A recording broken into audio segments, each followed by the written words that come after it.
Okay, good. Hello, everyone. This is Piero Giorgio. Today, I have the great happiness and pleasure to greet Dr. Glidden. Hi, Peter. Hello, Piero. How are you? Thanks for having me. Good. So you're out of Chicago. Yes, I'm based out of Minneapolis, Minnesota, but we're in Oh, Chicago for the holidays now. I have to go back and forth because the great state of Illinois sued me for $5,000 because I used the word doctor on my website. And in the great state of Illinois, naturopathic medicine is not licensed or regulated. We do not have a free medical market in the United States. And this ah, is a problem. So we had to move to a state that licenses naturopathic medicine and then go back and forth. It's a big, big, big problem here that most people are completely unaware of. indeed. You've been a very outspoken and very interesting, and that's how I heard about you. Naturopathic and holistic. So, can we say doctor? Yes, absolutely. Good. And your approach on health is very important. Now, I'm going to tell my audience why I was really interested to speak to you today. I write books about survival economic collapses, survival of war, or certainly surviving the city. But all these preparations that I explain people to on how they can prepare themselves are useless if they die from a heart attack at 50 or 40, or if they have diabetes, or if they are overweight and can't move. So Right. I wanted to start this by asking you, what's your definition of being healthy? Well, this is a really good thing. It's a really good place to start, right? Because we need to understand the foundation and we need to understand the basics. And the reason that we're in such a pickle here in the world is because the people who we've given control of the medical marketplace to, the MDs, practice a particular type of medicine which does not have an operative working definition of health. It's a problem. It's important, of course, if you're going to try to help somebody recover health as a physician, especially, that you know what health is, right? I mean, that's just common sense. So, the working definition of health from a holistic perspective, it goes like this: health is the ability of a living organism to experience stress and remain symptom free. Mhm. Remain symptom free in a state of dynamic balance and equipoise. It is the holistic physician's foundation position. And this is across the board. It doesn't matter if you're an Ayurvedic practitioner, traditional Chinese medicine, homeopath, chiropractor, naturopath, herbalist, it doesn't matter. Every holistic discipline in the world argues that the human body is endowed with a spiritual force, a vital force. We're spiritual beings having a physical experience.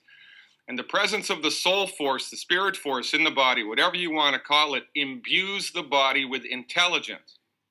Our bodies are intelligent. Our bodies are so smart, they grew themselves all by themselves from a tiny single cell into us.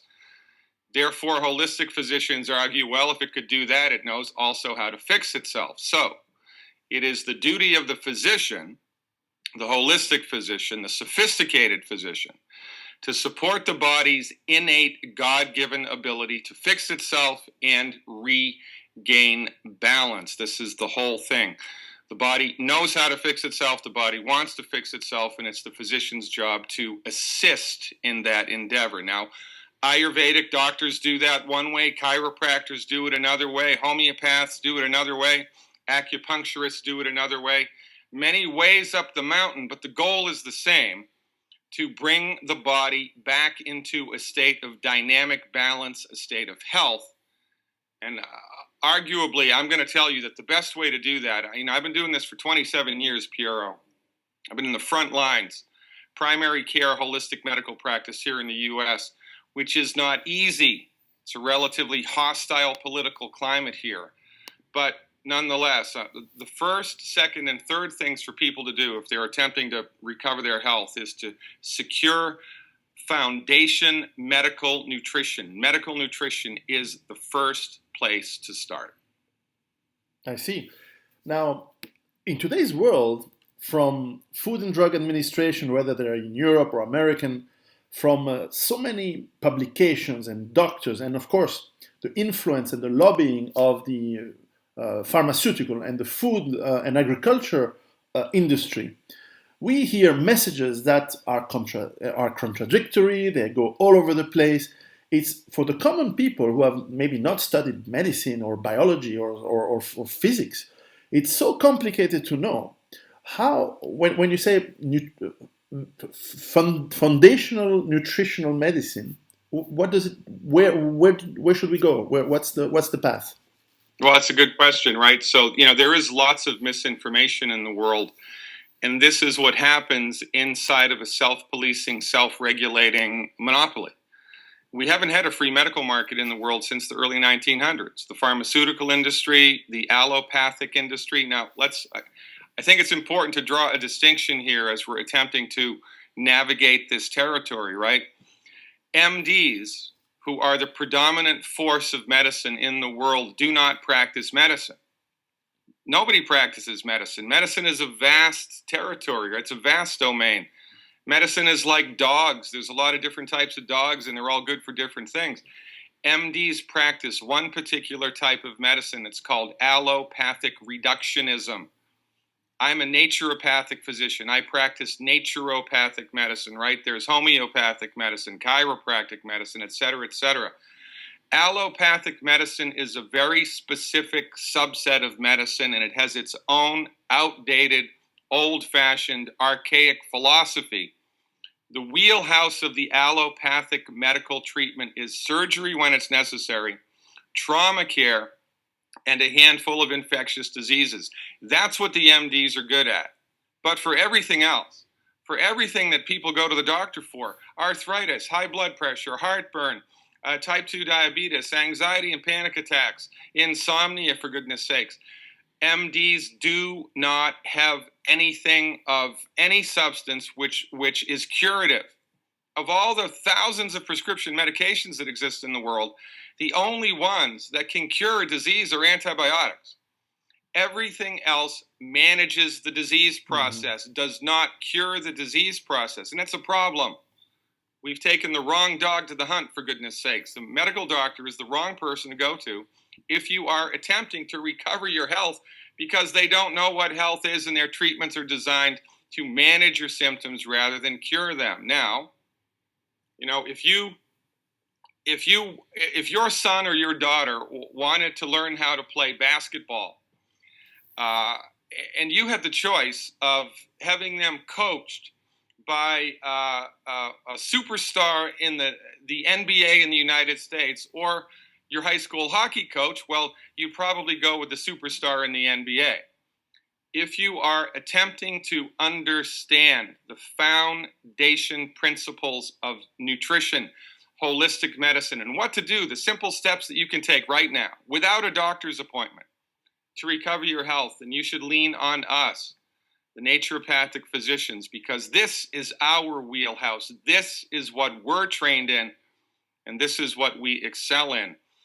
Teaching people about the simple steps they can take on their own with science-based, clinically verified medical nutrition. So the short answer is, if you want to figure out what to do to secure the right food, right, which foods are good and which foods are bad, which nutritional supplements are good and which nutritional supplements are bad, which ones does your body need and how much does your body need and which recipes are the best, then you need to talk to a naturopathic physician such as myself, because that's exactly what we do. So what is the kind of nutrition that is the basis for most humans then? Well, this is arguably the most important thing that people need to understand, right? The human body, of course, we believe, is endowed with a spiritual force which brings intelligence to play. There are millions of metabolic processes that are happening inside the body all of the time outside of your conscious control, right? Mm-hmm. All these things that are just happening. It's the intelligence of the body that's running the show. But the body is a finite material thing.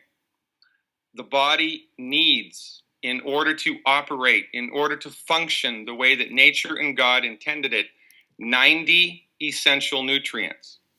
Now, a nutrient is defined as essential if the body needs it in order to function, but it cannot make it.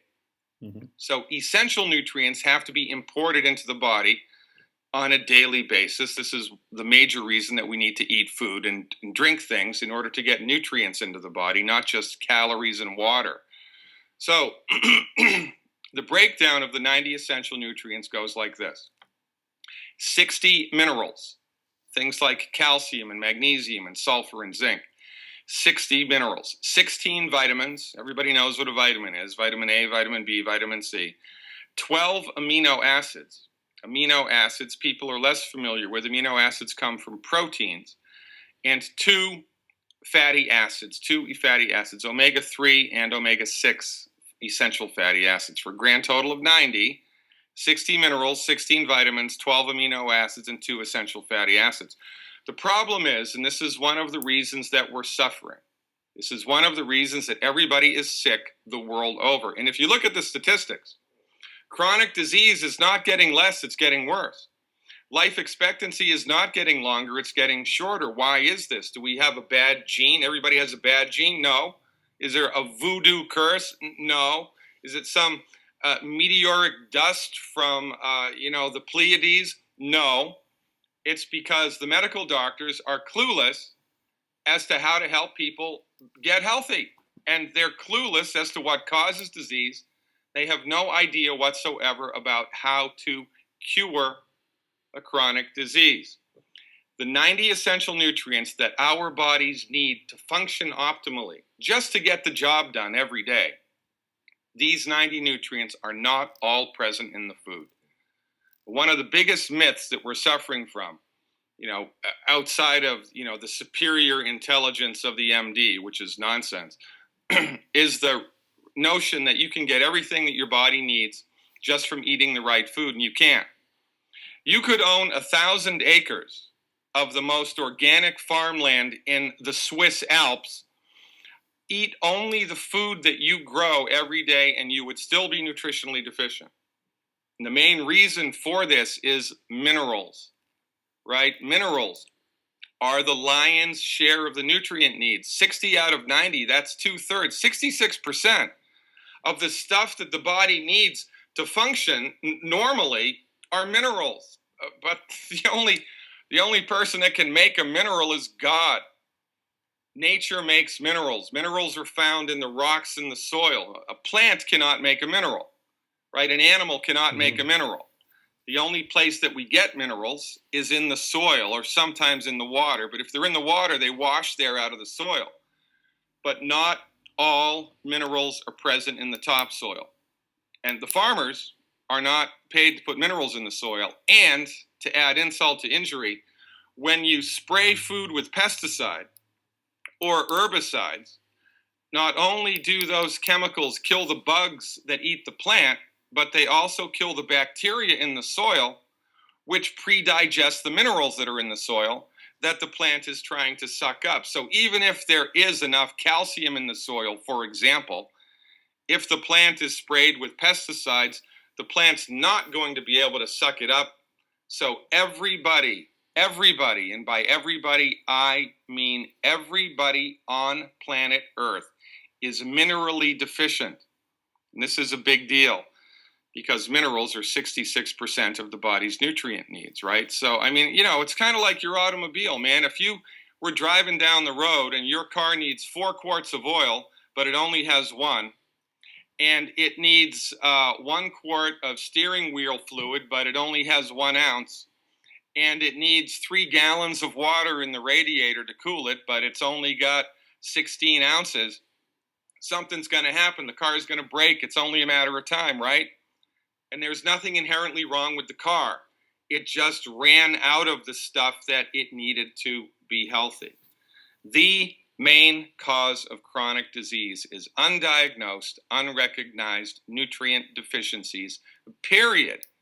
And the first thing for people to do in order to support their body's natural God-given ability to work the way that nature and God intended it to be healthy is to fill the darn tank up every day with the 90 essential nutrients. This is mandatory, right? We have to take showers on a regular basis. We have to eat food and drink water and breathe air. Well, there's one more thing we need to do. We need to swallow the 90 essential nutrients every single day.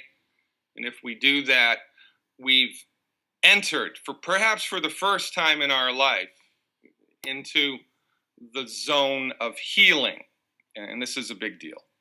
You touched a very important point, which I mentioned actually in my books, and you might know Claude and Lydia Bourguignon in France, which are world famous agronomists who work on soil depletion and why our food that we grow is lacking these nutrients and these minerals.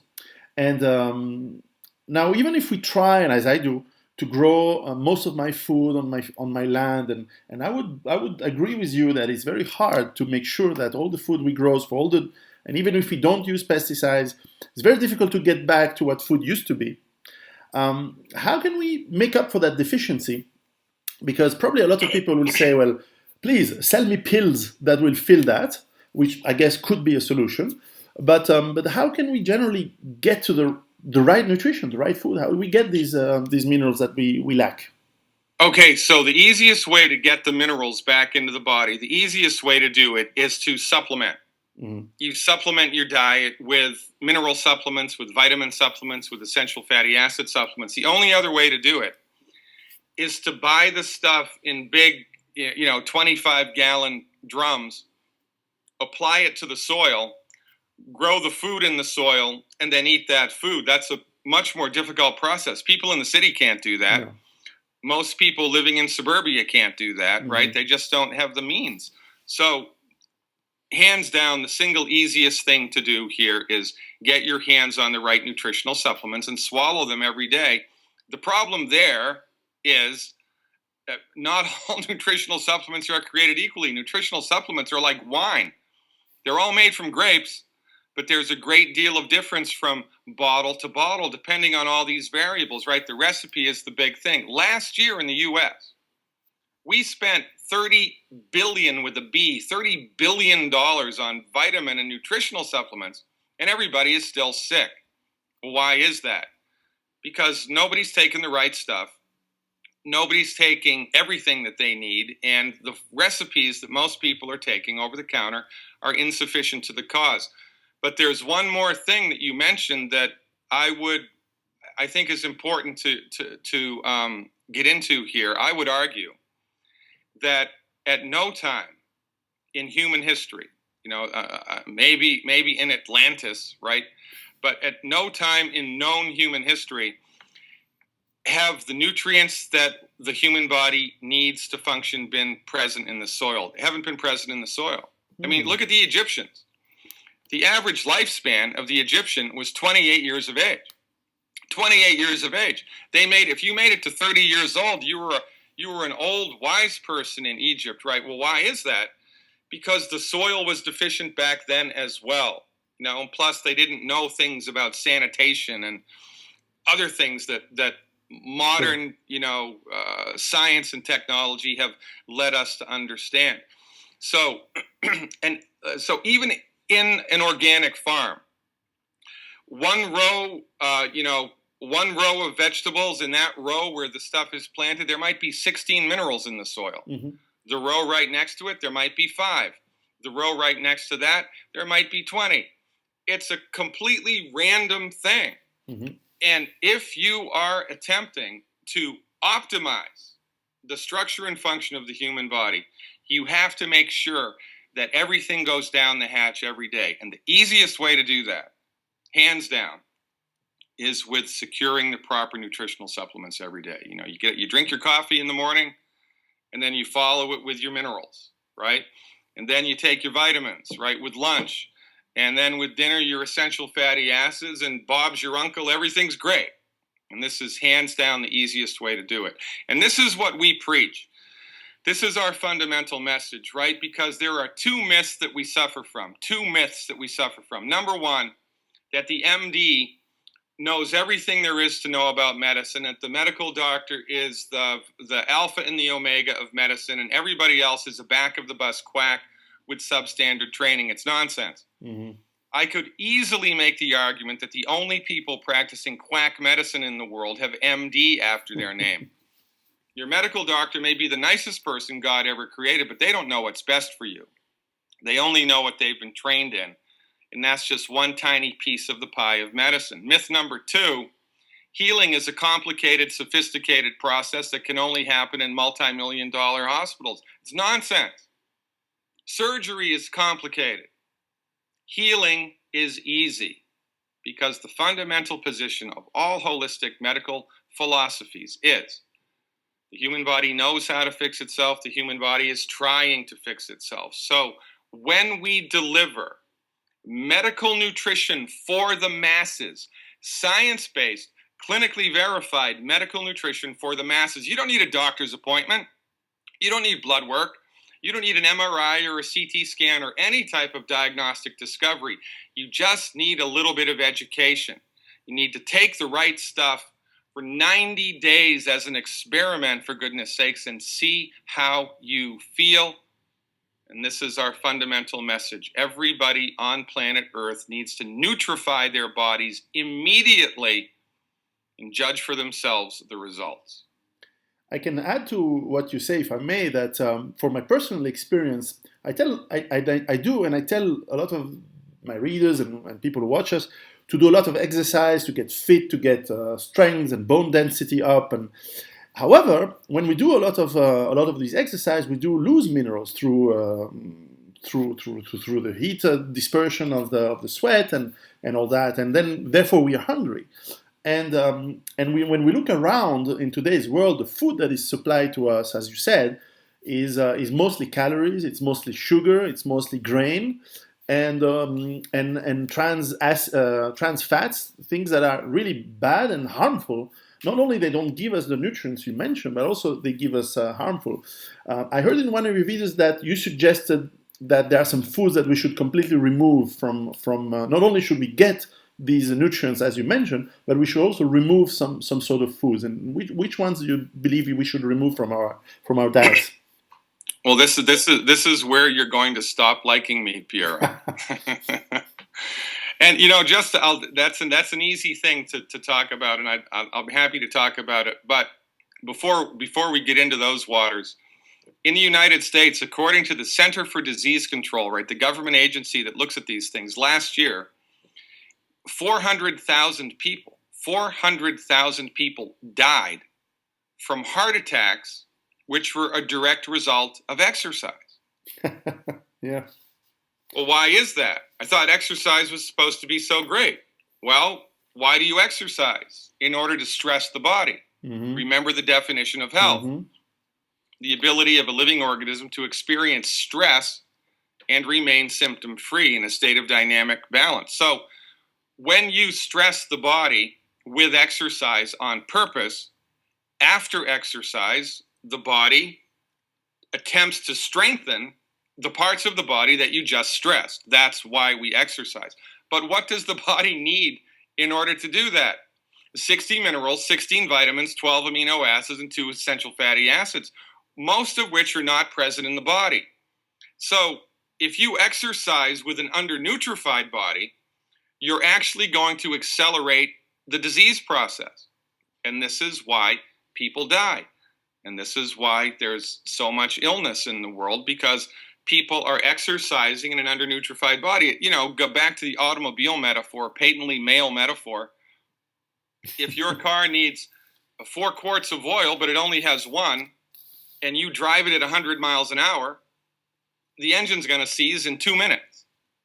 You drive it at 10 miles an hour, you might be able to get a month out of it, right? So exercise without nutrition mm-hmm. is suicide. Mm-hmm. Exercise with nutrition, Superman, a superwoman. We have hundreds of professional athletes in the United States following our advice, nutrifying their body every single day, and then when they go out on the court. And there's one guy in the NBA, his name is Theo Ratliff. He retired 2 years ago. 5 years ago, I think, 5 or 6 years ago, the medical doctors told him that his joints were so bad that he had to stop in the NBA. He could not play with that much joint trouble. You know, you need orthopedic surgery and you're done. He came to us, followed our advice, stopped eating the 12 bad foods, nutrified his body every day.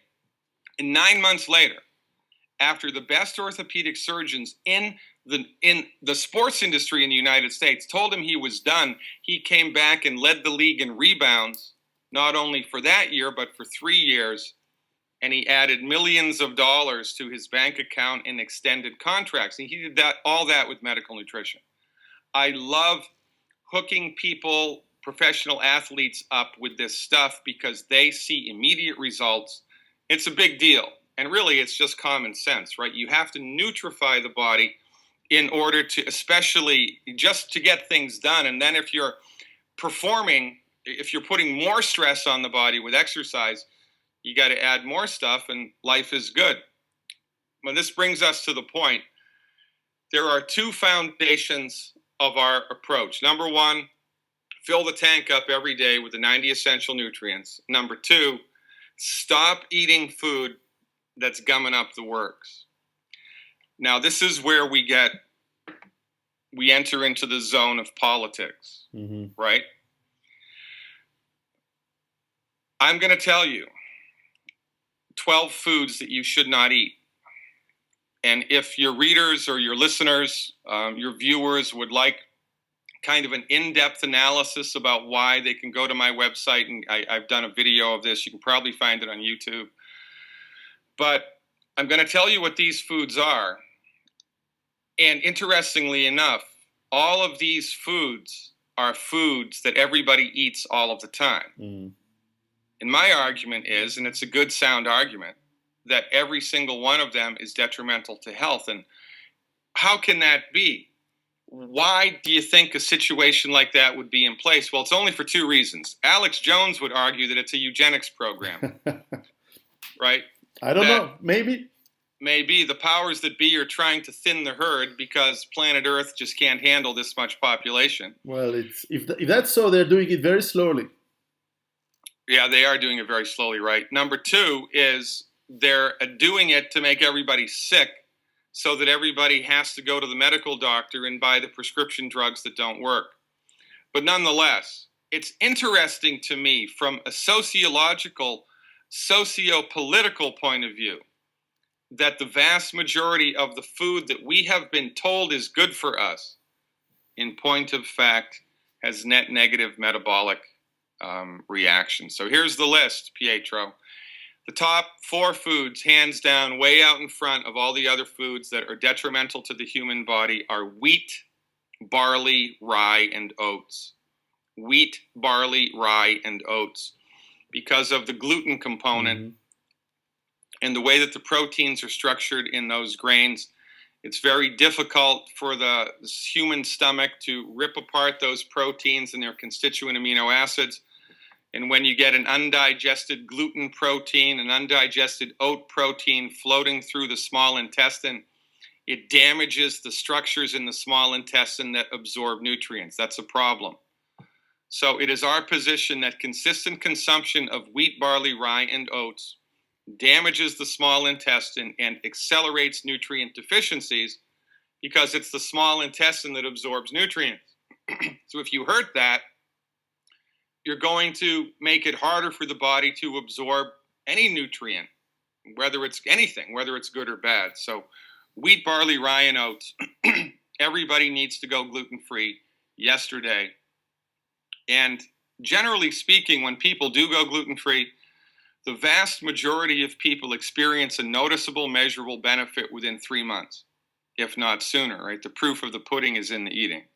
So wheat, barley, rye, and oats, the first 4. Number 5 and number 6, oil in a bottle and fried food. Now, everybody in Italy just got up and left. Yeah, olive oil. Yeah, we've been lied to about olive oil.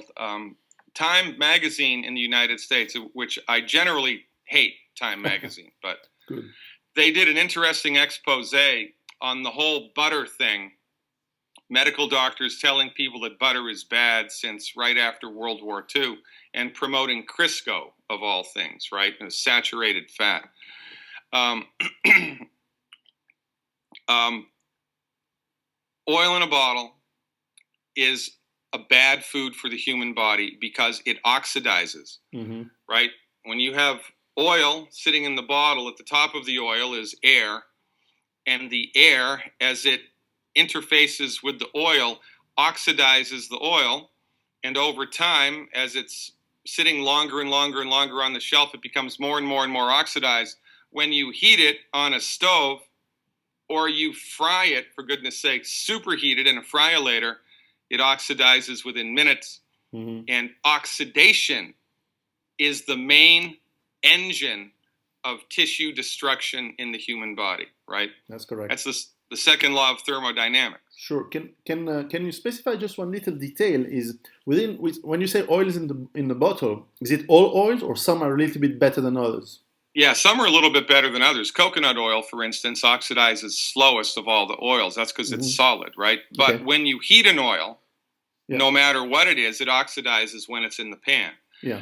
Fried food, in addition to providing, when something becomes oxidized, molecules are created which are called free radicals. Atoms, actually. It's an atom. It's a free radical. And free radicals cause oxidative damage in the human body or anywhere in the world, and that's tissue destruction. So to accelerate tissue destruction in the body, drink or consume anything that's high in free radicals. Oil in a bottle has high in free radicals. Fried food, loaded with free radicals. And also when you fry something, when you fry a protein specifically, it turns into a chemical called acrylamide, and acrylamide causes cancer. Now, if you look at a map on the United States, county by county of life expectancy, in the old Confederate South, in the southern states in the U.S., people have by far the shortest life expectancy of anybody else in the U.S. Yeah. And, in the U.S., it's kind of like generic, right? It's the same education, it's the same water, it's the same medicine, it's the same hospitals, it's the same healthcare. Everything's the same here. It's kind of crazy. The only difference between the southern United States and the rest of the United States is that historically, people in the South were brought up with fried food for breakfast, fried food for lunch, and fried food for dinner. Fried food is a religion in the South in the United States. And so when you eat a lion's share of fried food, you decrease your life expectancy, period. So no more oil in a bottle, no more fried food. If you want to cook something in a skillet or a fry pan, use butter or lard. So once again, my wife, who's Northern European, we fight because she uses butter and I use oil. So once again, she's winning. She won. This is what led to, this thing that statisticians call the French paradox, right? Because for years, France, the citizens of France were in the top 3 of the longest lived people in the world. Yeah. And people couldn't wrap their heads around this because what do the French eat? They eat meat and wine and cheese and butter and cream and butter and cream and butter and cream and salt and butter and cream and wine and meat, right? It's like all the things that are supposed to be bad for you, they eat and they live longest. Well, there's no paradox.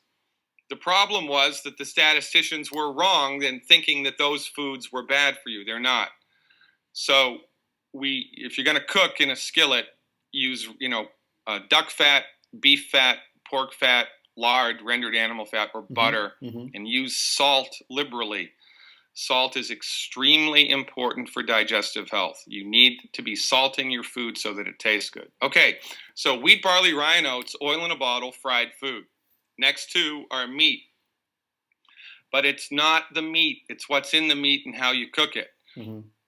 Well done red meat contains a chemical called a heterocyclic amine, which is carcinogenic. If you boil the meat, cook the meat in a crock pot, or eat it rare or medium rare, there's significantly less heterocyclic amines. So if you're going to eat red meat, no problem. Eat it rare or medium rare. The next thing is meat that has nitrates added to it as a preservative. Mm-hmm. Sausage, pepperoni, ham, right? They add nitrates to it to keep it looking nice and red in the deli tray. Once again, you lost the Italians. Yeah, I know. Oh, but well. listen, I eat pepperoni 3 times a month, but my pepperoni doesn't have any nitrates in it. I see, yeah. I eat bacon 3 times a week. My bacon doesn't have nitrates in it. So it's not the pepperoni, it's not the ham, it's not the turkey, it's the nitrates that they put in it. Yeah. So if you're going to eat processed meat, no problem, just make sure you get it without nitrates, right? Okay? All right, so next on the list, here's a big one. Well, they're all big, I mean, let's face it. But the next one on the list is the skins of a baked potato, a baked yam, or a baked sweet potato. You know, you put this stuff in the oven and the skins get nice and crackly and crunchy. Yeah, well, when they get like that, they're loaded with the same chemical that's in well-done red meat, a heterocyclic amine. And heterocyclic amines cause cancer and inflammation. So if you bake a potato, a yam, or a sweet potato, you can eat the potato but not the skin. Mm-hmm. If you boil those root vegetables, you can eat the skin. The heterocyclic amine is only formed when it's superheated and it gets, crackly and crunchy. So the skins of baked potatoes, yams, and sweet potatoes gotta go. Last on the list. Oh, no, there's 3 more things on the list. I'm sorry. The next thing on the list is anything with bubbles, and here's where we're going to lose the French. Anything with bubbles with a meal. I see. I don't care if it's Perrier, sparkling water, club soda, champagne, beer. There go the Germans. Champagne, right? Anything with bubbles during a meal. I see. Because the bubbles are carbon dioxide, and carbon dioxide neutralizes stomach acid. Oh, yeah, of course. Here's an interesting fun fact, trivia question. If your body is healthy, your stomach acid is so strong that if you chopped your finger off and swallowed it, your stomach would digest it down to the bone all by itself. It's a super strong bag of acid. That's what's healthy and necessary. When you neutralize the acid with a carbonated drink, you interfere with the digestive process and you gum things up. So if you want to drink champagne or beer or anything with bubbles in it, drink it between meals, not with a meal. All right? Last 2 are corn and soy. Now, this is a recent addition to the list. For years, it was the 10 bad foods. Now it's the 12 bad foods because of the addition of corn and soy. And this is because of research that was just done by the World Health Organization. Corn and soy are sprayed with a pesticide called Roundup. Glyphosate is the chemical name for it. It's everywhere all the time. And Roundup is directly linked to 4 types of cancer, death from high blood pressure, and death from stroke. So avoid food that's been sprayed with pesticides, period. Go organic as much as is humanly possible. Stay the hell away from pesticides, especially Roundup. And they put more Roundup on corn and soy than they put on anything else. Number 2, corn and soy are the most genetically modified foods in the world. That's true.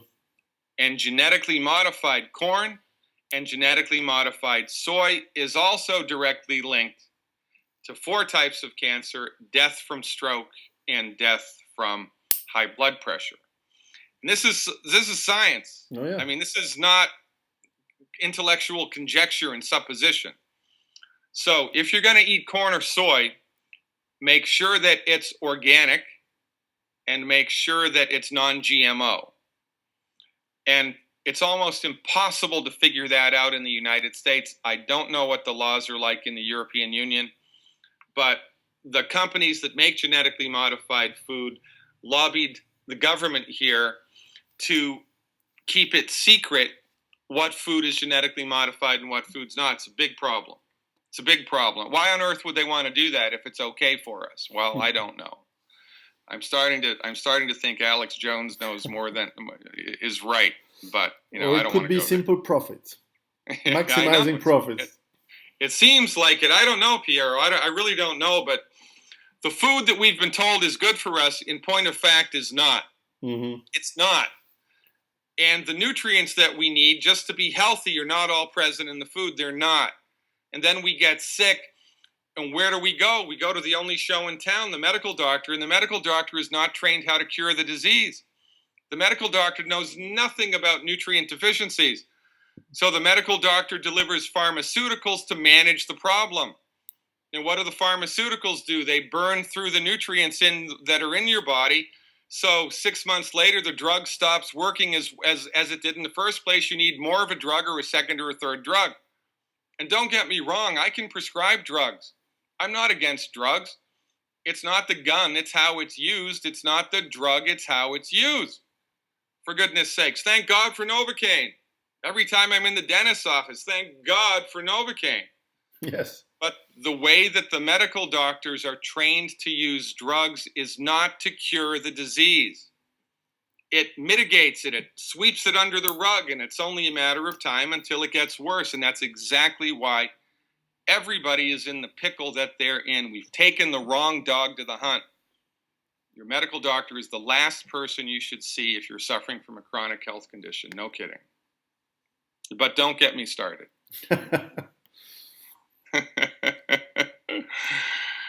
So those were the 12 foods to avoid. So you mentioned the nutrients that we need to take, the foods that we need to avoid.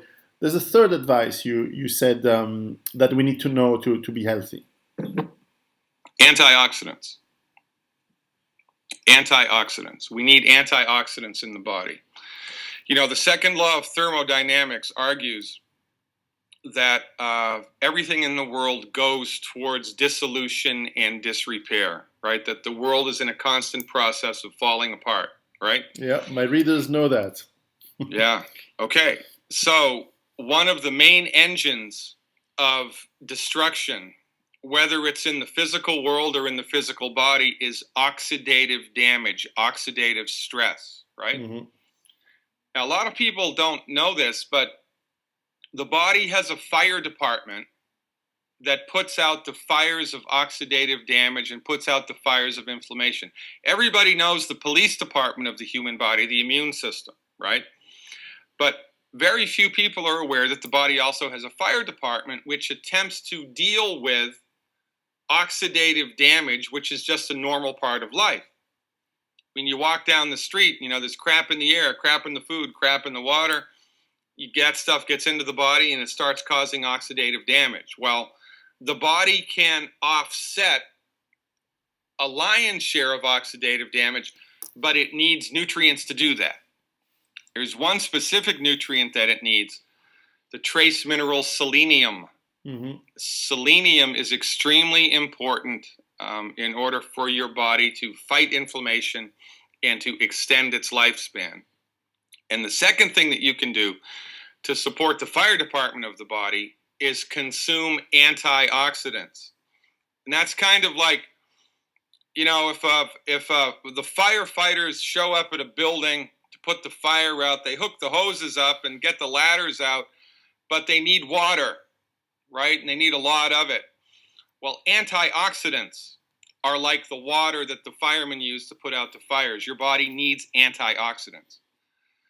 And if you look at the indigenous people around the world who have lived the longest, right?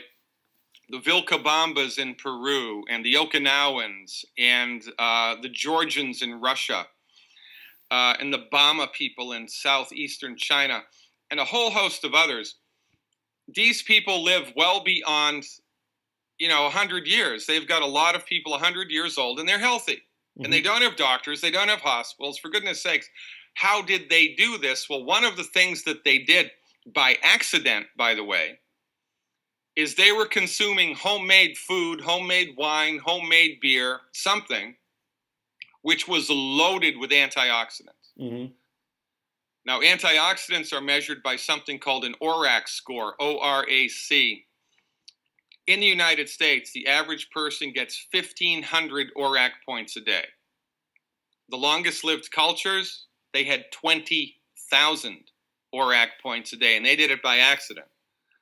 So our recommendation, right, eliminate the 12 bad foods, nutrify the body, and get at least 20,000 ORAC points into your body. And quite frankly, if you're dealing with a chronic disease, especially if it's inflammatory like arthritis, do 100,000 ORAC a day.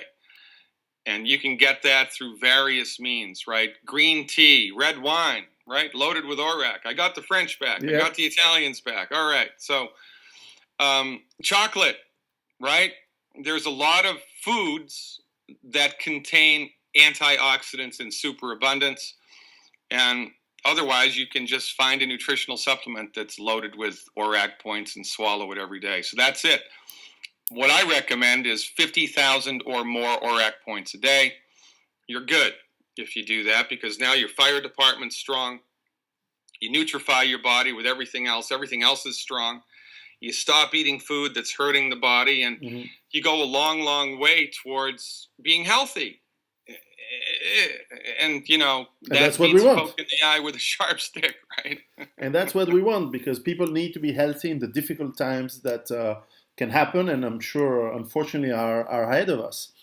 Where can people learn more about your work and find out more about any nutrition that is available online, or I believe you have a book that's out. Where can people learn more? Well, thank God for the internet, Piero, right? Yeah. Honest to God, the only reason my profession survives is because, number one, what we talk about and what we recommend works, right? You wouldn't believe the things I've seen people recover from. I mean, this is not some panacea, cure-all medicine for everything. It's not.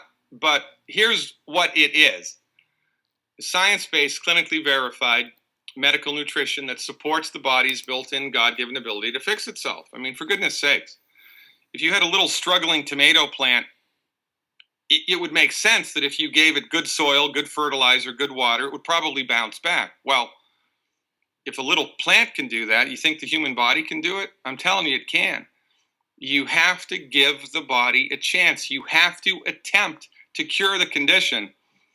And medical nutrition for the masses is the best place to start. It should supersede everything else. And by the way, if you apply homeopathy or acupuncture or herbs to a body that's nutrified, those therapies work much better. But I digress. My website, glidden.healthcare. Glidden.healthcare. I'll put it down on the description for sure. Okay, Glidden.healthcare. I've got a ton of information on my website. I have a monthly subscription service you can subscribe to. Get access to hundreds of hours of webinars that I've done about subjects just like this. You know, we've done webinars on arthritis and high blood pressure and fibromyalgia and infertility and everything else, which explains the genesis of these illnesses from our point of view, from conventional medical doctors' points of view, but more importantly, it tells you how to get on the other side of it. And I'm a gigantic cheerleader for a nutritional supplement company in the United States called Longevity. I can't make any money from the sale of the nutritional supplements myself. I would love to, but the government does not allow me to. But nonetheless, in 27 years now of clinical experience, not all nutritional supplements are created equally.